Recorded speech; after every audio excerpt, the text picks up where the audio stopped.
जब श्री राम जी उन्हें ये न्यूज़ देते हैं कि मैं जा रहा हूँ, तब कौशल्या जी उन्हें रोकने का प्रयास नहीं करती हैं, दुखी हो जाती हैं, बहुत ज़्यादा दुखी हो जाती हैं, लेकिन एक बार भी शायद ये नहीं कहती कि नहीं मत जाओ। कि हमारे अंदर वो जो आग है, वो डिजायर जो है कि ये होना चाहिए, पैशन होना चाहिए कि हमें पहुंचना है और हमें ढूंढना है, हमें अपने जीवन को सुधारना है। और कौन सुधारेगा? संत सुधारेंगे। श्री राम जी के लिए एक अपॉर्चुनिटी हो सकती थी कि कौशल्या जी का नाम यूज करके कि ये मेरी असली माता है, ये कह रही है कि मैं रुक जाऊं, तो मेरी जो दूसरी माता है केके जी, उनका आदेश मैं नहीं मानता। और इस बात को कोई नहीं काट सकता था, कोई नहीं, राजा दशरथ भी नहीं काट सकते थे, अयोध्या में कोई नहीं काट सकता था। जय सिया राम। जय सिया राम। एक स्त्री सब कुछ बर्दाश्त कर सकती है, बर्दाश्त करना ही शायद स्त्री का एक दूसरा नाम ये पर्याय है, लेकिन ना एक माँ कुछ भी बर्दाश्त नहीं कर सकती, क्योंकि माँ के लिए अपने बच्चों का हित सर्वोपरि होता है। और मुझे लगता है अपने बच्चों के हित की बात आती है तो एक माँ दुनिया से लड़ सकती है। लेकिन जब मैं रामचरितमानस देखती हूँ ना, तो यहाँ पर मुझे एक माँ कौशल्या बहुत ही एक लाचार, या मैं कहूँगी लाचार ना कहूँ तो ये कह सकती हूँ कि एक पति के और पुत्र के बीच में झूलती हुई सी नारी दिखाई देती है। क्योंकि जहाँ एक माँ इतनी खुश है कि उसके बेटे के जीवन में इतना बड़ा अचीवमेंट हो रहा है कि वो कल अयोध्या, जो कि मुझे लगता है कि आर्यव्रत की, भारत देश की इतनी बड़ी नगरी थी जिसमें पूरी लोगों की निगाह रहती थी, तो वो उसके राजा बनने वाले हैं और एकदम से ये कि 14 वर्ष के वनवास की स्थिति आती है, तो कौशल्या जी कुछ भी नहीं कहती, बल्कि अपने पुत्र को आज्ञा देती है कि हाँ, पिता के वचनों का पालन करो। तो क्या एक माँ के लिए इतना सहज होता है, जिसने एक, मुझे लगता है, प्रौढ़ावस्था में जाके पुत्र को पाया, कितने यज्ञ, तपस्या, पूजा पाठ संतान को पाने के लिए उन्होंने करे। मुझे लगता है इस दुख से गुजरेगा जो, वो उस स्त्री की मनोव्यथा को समझ सकता है। एक दुख का कांटा कभी पिता और माता ने श्री राम को लगने नहीं दिया। उसके बाद ये कह दो कि 14 वर्ष जंगल में चले जाओ, तो ये चीजें इतनी सहज नहीं होती, लेकिन वो उसको बिल्कुल अपोज नहीं कर पाती, क्योंकि शायद उनका पतिव्रत धर्म उसे इस चीज से रोकता है। तो उनकी जो मनोदशा है कौशल्या की, उसको लेके मैं जब सोचती हूँ तो बहुत विचलित अनुभव करती हूँ कि कितना कठिन उनके लिए रहा होगा कि पुत्र से ये कहना कि नहीं, पुत्र पिता की आज्ञा का पालन करे। शायद मन तो ये नहीं कह रहा होगा, केवल जबान से कह रहे हो। अब जैसे पिछले वीडियो में हमने बात करी कि श्री राम जी की साइकोलॉजी को हमें समझना चाहिए, इस बार हम कौशल्या जी के माइंड में एंटर करने का प्रयास करते हैं और उनकी जो साइकोलॉजी है as a wife, as a mother और एज अ फीमेल, 3 एस्पेक्ट पे देखें। और एक चौथा भी आइडेंटिटी है, वो है को वाइफ की, मतलब केके जी और कौशल्या जी का जो आपस में रिश्ता है, वो कॉमन नहीं है आज के समाज में। वो उस जमाने में होता था जब कई शादियां हो जाती थी, तो को वाइफ का। और मैं इसको इस दृष्टि से देखता हूँ कि श्री राम जी के लिए तो ये घटना रही, बहुत बड़ा एक वो रहा, लेकिन कौशल्या जी के लिए इसको डील करना मुझे लगता है कि 10 गुना ज्यादा कठिन रहा होगा श्री राम जी से। क्योंकि माँ जो है, माँ का हृदय वो लॉजिक से नहीं चलता, वो ये सब चरित्र, वैल्यूज, क्वालिटीज ये नहीं होता। माँ का स्नेह होता है, वो तो ऐसा प्रेम होता है, वो खुद को, स्वयं को बलिदान दे देती है माँ, और वो अपने बच्चों के लिए कुछ गलत और सही गलत उसके लिए कुछ नहीं, दोस्ती अपने बेटे का, अपने मतलब बेटा बेटी जो भी है उसका हित सर्वोपरि है, उसकी सुरक्षा सर्वोपरि। मतलब ये जो बातें होती है ना कि धर्म क्या है, जो भारी भरकम सी बातें हैं, मर्यादा क्या है, प्रोटोकॉल क्या है, माँ नहीं जानती। ये माँ के उस पर नहीं चलता। उन्हें तो बस अपने बेटे का या बेटी का, अपने जो भी उनका संतान है उसका बस भलाई देखना चाहती है, अमंगल तो वो चाह नहीं सकती। अब ये बात होते हुए भी श्री राम जी ने जब उन्हें न्यूज दी, कमरे में गए, कौशल्या जी उस रात को अकेली बैठी थी, श्री राम जी गए उनके पास, उन्होंने पूरी बात बताई। तो पहले तो आप इसमें देखिए कि श्री राम जी में बात कहने की समझ है, कैसे कही उन्होंने, इससे ये हमें सीखना चाहिए। उन्होंने ये नहीं कहा कि मुझे वनवास भेजा जा रहा है। श्री राम जी ने कौशल्या जी से कहा कि पिताजी ने बड़ा अच्छा करा कि भरत को तो अयोध्या का राज दे रहे हैं और मुझे जंगलों का राज्य दे रहे हैं। अच्छा, अयोध्या जो एम्पायर है हाँ, वो सिर्फ अयोध्या सिटी में तो सीमित है नहीं। हाँ, मान लीजिए एक उत्तर प्रदेश स्टेट है, हाँ, तो सिर्फ सिटीज में तो है नहीं, वो तो जंगलों तक भी जंगलों में भी तो उनका राज्य है दशरथ जी का, अच्छा, वहां कौन देखेगा। अच्छा, ये बात बोली उन्होंने, ये बात बोली। अच्छा, दूसरी बात बोली और इसके आगे कि भाई जितने अच्छे साधु संत हैं, हाँ, महात्मा ज्ञानी, वो कभी भी शहरों और नगरों में नहीं रहते, नहीं है, वो इन वनों में रहते हैं, अकेले रहते हैं। और मेरी हमेशा से एक इच्छा थी कि मैं उन संतों के दर्शन करूं। अच्छा, ये अवसर मुझे मिल रहा है तो इससे भी ज्यादा प्रसन्नता की बात क्या होगी। और ये माता पिता की आज्ञा से ऐसा अवसर मिल रहा है कि आप वनवास जाइए और उनके दर्शन करिए संतों के, तो इससे बढ़िया बात क्या होगी। मतलब एक तो श्री राम जी की क्वालिटी यहाँ पे ये देखिए कि हर सिचुएशन में उसको पॉजिटिव में ले जाओ, बिल्कुल, उसमें अच्छा ही ढूंढो। अच्छा ही ढूंढ लो। और दूसरी इंपॉर्टेंट बात ये है कि संतों, साधु संतों की वैल्यू करना, ये मानस में, रामचरितमानस में बहुत जगह जगह मैंने पढ़ा और बहुत आता है, बहुत अरण्य कांड तो पूरा इसी बात की है। और लगभग इस समय में, आजकल के जो हमारा कंटेम्प्रेरी टाइम है, प्रेजेंट टाइम में, तो हम इस बात को भूल ही चुके हैं साधु संत कौन होते हैं, क्या होते हैं। बस हम इतना जानते हैं कि टीवी में बाबा जी ने ये गलत कर दिया और वो न्यूज बन गई, बस हमारी लाइफ, और हम ये कहते हैं कि ये तो सब ऐसी फ्रॉड है।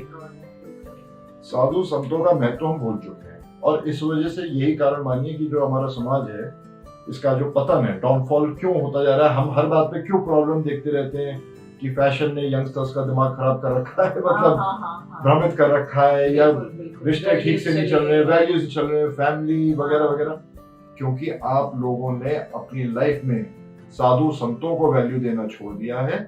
संतों की कृपा आपने नहीं, मतलब प्रयास नहीं कर रहे हैं कि उनसे सीखे, उनके पास जाएं, और इसी वजह से ये पतन हो रहा है। और ये समझिए कि अगर 5% भी कुछ अच्छा है ना आज भी समाज में, तो वो किसी संत की कहीं एकांत में बैठ के जो माला फेर रहे हैं ना, वो प्रभु की, उसी की शक्ति है। मैं यहाँ पे कुछ चीज बोलना चाहूंगी।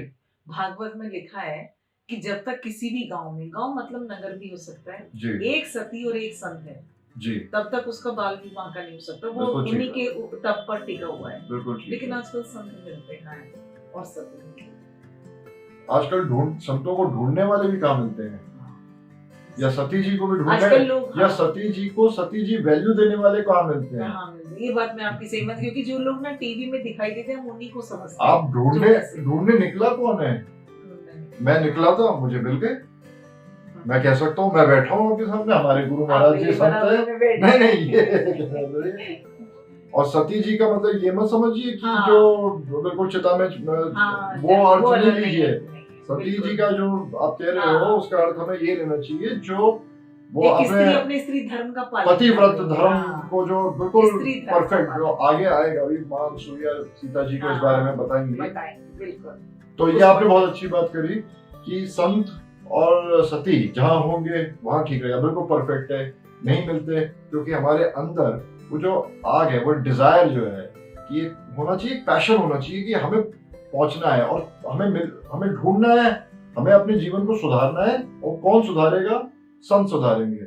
मतलब संतों के साथ तो ये है कि एज अ ह्यूमन बीइंग आप रॉ मटेरियल जाएंगे और फिनिश प्रोडक्ट निकल के आएगा। ये संत का काम है। संत को एक फैक्ट्री की तरह देखिए, जहां आप अपने ब्रोकन पीसेस, अपनी लाइफ के अपने जो दुख है, दर्द है, उनको लेके जाएंगे और एकदम फाइन फिनिश पॉलिश प्रोडक्ट बाहर वापस आप बनके लौटेंगे। संत की वैल्यू आज भी इसी वजह से है। परिस्थिति बदलने के इंतजार में सारी जिंदगी निकल जाती है, पर परिस्थितियां नहीं बदलती। संत ही वो सहनशीलता, वो शक्ति, वो श्री राम जी वाले गुण दे सकते हैं कि परिस्थिति कैसी भी परिस्थिति हो, उसके अनुसार मैं सही हो जाऊं, मैं उसे कैसे डील कर लूं, मैं उसे कैसे सहन कर लूं। ये संत सिखाते हैं, क्योंकि ये मेरा पर्सनल एक्सपीरियंस है। थोड़ा मतलब उन्होंने सिखाया 100, सीखा 1 अभी तक, लेकिन प्रयास जारी है और वो एक सीखने में भी बहुत फर्क पड़ता है जीवन में। मुझे लगता है वो लोग ना सॉलिड से हमें लिक्विड बना देते हैं, जिस पात्र में गए वैसे बने। ये तो है ही, क्योंकि अहंकार जो होता है हमारा ईगो, वो हमेशा सॉलिड ही होता है। एक और कहावत है ना कि जितना अकड़ा हुआ होगा पेड़, सबसे पहले वही कटेगा। हाँ, बिल्कुल है ना। तो हम क्योंकि अपने आप धीरे थोड़ा हृदय में हमारे कठोरता है, इसी वजह से इनसेंसिटिवनेस है। तो वो जो अहंकार है, थोड़ा उसको पिघलाना पड़ता है, थोड़ा अंतःकरण को पिघलाना पड़ता है। जैसा आपने कहा, लिक्विड फॉर्म में ले आते हैं, मतलब उसे सॉफ्ट बनाना जरूरी है। श्री राम जी की तरह, श्री राम जी फिर की माता तरह कौशल्या के सामने जाके इस अपनी तरीके से बात, बोलना। हर चीज में पॉजिटिविटी देखना।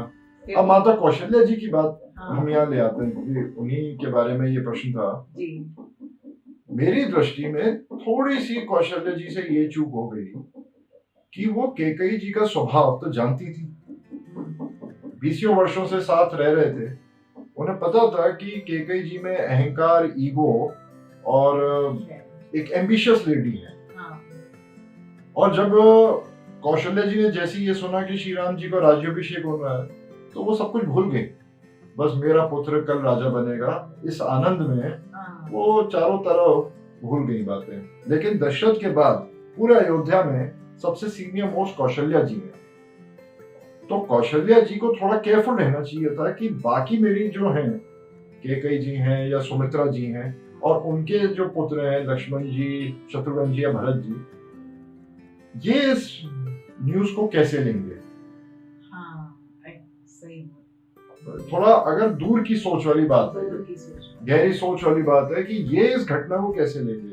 इतने सालों का साथ था नेचर, तो सब जने नेचर, हाँ, तो सुमित्रा जी का नहीं था ऐसा नेचर, वो जानती थी, बच्चों का भी नहीं था, वो ये भी जानती थी, लेकिन कैकेयी जी के बारे में जानती थी। अब दूसरी स्टेप पे आते हैं, जब श्री राम जी उन्हें ये न्यूज देते हैं कि मैं जा रहा हूँ, तब कौशल्या जी उन्हें रोकने का प्रयास नहीं करती है, दुखी हो जाती हैं, बहुत ज्यादा दुखी हो जाती हैं, लेकिन एक बार भी शायद ये नहीं कहती कि नहीं मत जाओ, क्योंकि उन्हें उनकी इतनी महान परवरिश है श्री राम जी की को उन्होंने दी है कौशल्या जी ने। पेरेंटिंग, यहाँ पेरेंटिंग में से सीखनी चाहिए हमें कौशल्या जी से। उन्होंने यही सिखाया है कि जितनी मैं तुम्हारी माता हूँ उतनी ही या उससे ज्यादा ही कैकेयी तुम्हारी माता है या सुमित्रा जी तुम्हारी माता है। अच्छा, तो अगर माता पिता का आपको आदेश है तो पिता हुए दशरथ जी और माता हुई कैकेयी जी, जो एट पार हैं राइट्स में, मदर के जो राइट्स है श्री राम के ऊपर, उसमें कैकेयी जी को एट पार मानती रही है। और अगर उन्होंने कहा है ऐसा कैकेयी जी ने कि आप जाओ वनवास में, तो आपको वो आज्ञा माननी ही चाहिए, माननी ही पड़ेगी। तो भले ही कितना दुख की बात हो, भले ही मुझे कितना, कौशल्या जी ये कह रही है कि जो भी मुझे डील करना पड़ेगा इमोशनल लेवल पे हर तरीके से, पर इस बात को आपको स्वीकार उन्होंने कर लिया और आपको जाना चाहिए। आपकी बात से ना मैं एक चीज कहना जी, चाहूंगी, हमें श्री राम का व्यक्तित्व इतना अच्छा लगता है, लेकिन वो बीच पड़ा कहाँ से। आपकी बात इतनी बढ़िया लगी कि ये पेरेंटिंग माँ कौशल्या से मिली होनी। यदि माँ कौशल्या ने उन्हें ये बात नहीं सिखाई होती तो क्या माँ कैकेयी के साथ वो इतने सहज हो पाते, वो इतना आदर दे पाते? क्योंकि उन्होंने कभी, माँ कौशल्या ने कोई दुर्भावना श्री राम के मन में डाली ही नहीं, है ना, डाली ही नहीं। और इतना बड़ा स्टेप आने पे भी वो ये कह रही है कि नहीं वो माँ है। और अब आप आज के प्रेजेंट टाइम में देख लीजिए, जो मदर्स हैं, जैसे ही बच्चे उनके थोड़े बड़े होते हैं, फौरन की चाची के साथ ऐसे मत करना, या तो उधर मामी के साथ ऐसे मत करना, ये आपस में कैसे वो अपनी मदर ही अपने बच्चों के मन में डालती है कि, और वो कनिंगनेस फिर वो जब बड़े हो जाते हैं तो वो फिर हमारे साथ भी तो वही व्यवहार करेंगे, क्योंकि वो कनिंगनेस उनके व्यक्तित्व में आ गई, वो बीज पड़ गया ना। यही बात है कि इसको बहुत ध्यान देना चाहिए पेरेंटिंग से कि जी, कि जो मदर हैं वो अपने बच्चों में जो कड़वाहट है, इसका बीज जो वो अपनी पर्सनल लाइफ में जिसको फेस कर रही हैं, डील कर रही हैं, वो उनका एक्सक्यूज ये होती है मदर का कि भाई मैं अपने बच्चों से शेयर नहीं करूंगी अपना दिल का दर्द, तो किससे करूंगी? ये दिल का दर्द जो है वो आपका खुद का क्रिएटेड हुआ है, और ये दर्द ही देगा, और ये दर्द ही देगा, और ये सिर्फ और सिर्फ आपकी कड़वाहट है कि मेरे अकॉर्डिंग नहीं चल रहा है। तो उसके लिए, उसके प्रति जो मेरे अंदर रिजेंटमेंट है, जो हेट्रेड की भावना है, बस वो कड़वाहट है जिसको आपने एक रूप दे दिया कि मैं बेचारा, और मेरे बच्चे तो समझे मेरा दर्द। तो ये स्टैंड नहीं करता है, मतलब ये जो बात है ना कि जस्टिफाइड नहीं है। हम वो अनजाने अपने बच्चों की पर्सनैलिटी को पॉइजनस करते हैं आपको। बल्कि मेरा विचार तो ये है कि बच्चों को तो आप पॉजिटिव बात ही रखें, और ये निर्णय उन बच्चों में छोड़ दें कि जो आपको लगता है एक्सपीरियंस तो वो भी कर रहे हैं, आप उनको अंडर एस्टिमेट क्यों कर रहे हैं? बिल्कुल, और वो ज्यादा अच्छी तरह उस चीज को ले रहे हैं, क्योंकि हमें लगता है बच्चे पौधे की तरह हैं, वो जो हम उन पौधों को खाद डालेंगे तो जी। उसके फल खाने अल्टीमेटली हमें ही है ना। हमें फिर वो कड़वाहट लौट के हमारे ही जीवन में आएगी बिल्कुल, जैसा बच्चों का। बिल्कुल। अब रघुकुल परिवार की बात आए तो जो बचपन से चारों बच्चे, चारों जो युवराज हैं एक साथ जन्म हुआ, तो एक ही आंगन में खेले, तीनों माताएं साथ में, चारों बच्चों को इक्वली प्यार कर रही है, खेल। बिल्कुल। इसके बाद मानस के बाद तुलसीदास जी ने गीतावली रामायण और लिखी है ना ग्रंथ, उसमें तो ये जो बाल लीला है श्री राम जी की और तीनों भाइयों की, चारों भाइयों की, वो बहुत डिटेल में है। अच्छा। और हर पद में अलग अलग आ जाएगा कि कभी सुमित्रा जी भरत जी की स्नेह कर रही है, हर माता इधर उधर अपना ऐसा सब कर नहीं रही है है। कि इनकी ना, माता ना, इनकी ना, माता हाँ। बस 4 पुत्र हैं और 3 माँ भाई, और एक पिता है, बस। तो वो एक एक बच्चा मतलब किसी के 8 पास। जनों की ये फैमिली है, ये वन क्लोज नेट फैमिली। तो ये चलता रहा ये। अब एकदम से कैकेयी जी के मन में ये भाव क्यों आ गया, कैसे आ गया? शायद कौशल्या जी को कुछ आइडिया होगा पहले से। शायद कौशल्या जी पूर्व जन्म में, क्योंकि शत्रुपा जी थी जिन्होंने इतनी महान तपस्या कर रखी थी, वो जानती थी, वो भी त्रिकालदर्शी थी, वो सब जान रही थी, देख रही थी। दूसरी बात ये आती है कि बचपन में एक और बाल लीला में श्री राम जी ने अपना जो विश्व रूप है, जो अर्जुन में भगवत गीता में कृष्ण जी ने दिखाया अर्जुन को, वो तो बड़े सिंपली श्री राम जी ने कौशल्या जी को दिखा दिया था। और कौशल्या जी ये जान चुकी थी कि ये पुत्र, मेरा पुत्र, ये राम असलियत में है कौन। तो उनका पर्पस वो समझ गई थी कि इनको तो वनवास जाना है, क्योंकि वहां ही जाके उन राक्षसों का वो विनाश करेंगे और अपने मतलब जीवन के लक्ष्य को, और विश्व का ऐसा इतिहास मेरा पुत्र रखने वाला है। अब इसके पीछे और दूरदर्शिता देखिए माँ की, जो आज की माँ भी सोच सकती है कि जब मेरे बच्चे के साथ कुछ गलत हो रहा है, जैसे श्री राम जी के साथ गलत हो रहा है, लेकिन महानता उनकी श्री राम जी की जो विश्व में, जो आज तक हजारों साल बाद भी, इतने युगों बाद भी हम बात कर रहे हैं, इसी बात पे कि वनवास गए। अगर वो अयोध्या में वही राजा बन के बैठ गए होते तो फिर तो क्या रह जाता। तो माता ने इस दूरदर्शी, मतलब उनका एक दूरदर्शी सोच रही कि जाने दो मेरे पुत्र को, पुत्र अभी तो ये मेरा पुत्र है, इस घर के वातावरण में है, कमजोर है, सेंसिटिव है, कोमल है, ये जाएगा, बन के आएगा, कुछ ऐसा नाम कमाएगा। ये आज के पर्सपेक्टिव में लिया जा सकता है। जब आपके बच्चों की लाइफ में, हमारे बच्चों की लाइफ में चैलेंजेस आए, तो इस पर्सपेक्टिव से देखिए कि इस चैलेंज को जीत कर जो मेरा बेटा या बेटी बनेगी, वो एक मिसाल बनेगी। बहुत अच्छी बात इस तरह से बिल्कुल इसे पेरेंटिंग से जोड़ के देख रही थी। मतलब मुझे लगता है हर तरफ से प्रोटेक्टिव नहीं होना चाहिए कि अरे नहीं बच्चा नहीं हो रहा है, होने दीजिए। हर एक की लाइफ में ना स्ट्रगल होता है और स्ट्रगल के बाद ही उसकी पर्सनैलिटी निखर के आती है। स्ट्रगल के बाद हमारे बच्चों की लाइफ में भी उन्हें उनके हिस्से का स्ट्रगल करना ही पड़ेगा, जी, है ना। इतने बड़े राजा के पुत्र होके यदि श्री राम को स्ट्रगल करना पड़ा तो यही बात हम सबको समझनी चाहिए कि एक्सेप्टेंस है। जैसे कौशल्या जी ने भी एक्सेप्टेंस का ही एक मिसाल कायम कर दी इस बात पे कि जो श्री राम जी ने कहा तो मैंने सहजता से स्वीकार कर लिया। अच्छा, एक और पर्सपेक्टिव इसमें ले लीजिए कि श्री राम जी के मन में अगर होता तो वो ये बहाना दे सकते थे कि नहीं, मेरी माता कौशल्या नहीं चाहती कि मैं वनवास में जाऊं, तो मैं रह जाता हूँ। और क्योंकि कौशल्या जी बड़ी रानी हैं, उनकी बात कोई नहीं काट सकता, क्योंकि दशरथ जी का अगर कमिटमेंट कैकेयी जी के प्रति है तो कौशल्या जी के प्रति भी तो है। बिल्कुल। पर श्री राम जी के लिए एक अपॉर्चुनिटी हो सकती थी कि कौशल्या जी का नाम यूज करके कि ये मेरी असली माता है, ये कह रही है कि मैं रुक जाऊं, तो मेरी जो दूसरी माता है कैकेयी जी, उनका आदेश मैं नहीं मानता।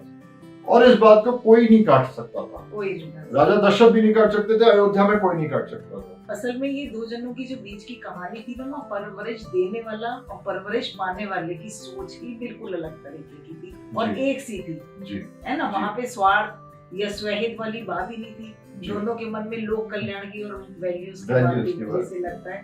और मैं ना मतलब पेरेंटिंग को लेके जो आज माता कौशल्या का एक इतना बढ़िया रूप आपसे बात करके सामने आया, एक छोटी सी जिज्ञासा और आप बात बात में कहते हैं श्री राम प्रभु के लिए सच्चिदानंद स्वरूप, सच्चिदानंद, और जब भी हम भगवान की बात करते हैं तो हम कहते हैं सच्चिदानंद स्वरूप परमेश्वर।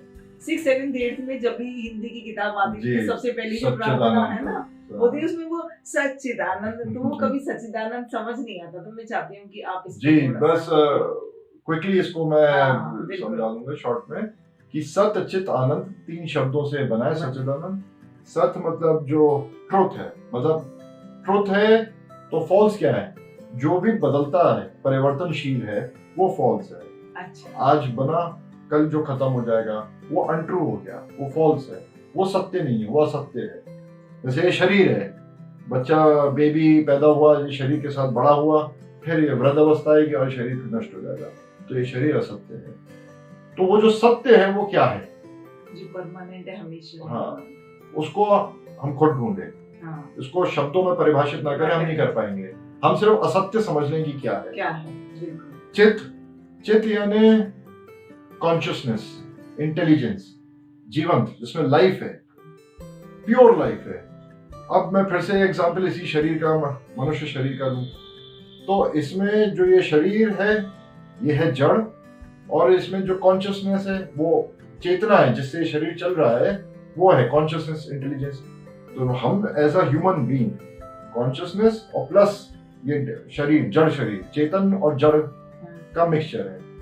लेकिन चित्त इस पर्सपेक्टिव में लीजिए कि प्योर कॉन्शियसनेस जिसमें कोई एक अंश भी जड़ता का नहीं। और तीसरा आनंद, कि जिस मनुष्य ने भी सत्य और चित्त को समझ लिया, वो जो है परम आनंद में, एक ब्लिस में हमेशा जिएगा, जिसका अर्थ है अल्टीमेट सेटिस्फैक्शन। कोई लाइफ की प्रॉब्लम आपको डिस्टर्ब नहीं कर सकती है। उस स्टेट को, उस एनलाइटेंड स्टेट को सच्चिदानंद कहते हैं। और जो प्योर सच्चिदानंद है वो तो भगवान है, उनका हम अंश है। तो वो सच्चिदानंद अंश हर जीव में अंदर भीतर समाया हुआ है। बस हम अपने उस स्वरूप को भूल चुके हैं। वहीं तक पहुंचने की जो ये कड़ी है, जो ये यात्रा है, वही श्री रामचरितमानस है। और वो सच्चिदानंद रूप श्री राम जी हमारे मार्गदर्शक हैं। तो सच्चिदानंद स्वरूप श्री राम जी की कृपा हम सभी पर और आप पर बने रहे, इसी शुभकामना के साथ। जय श्री राम। जय श्री राम।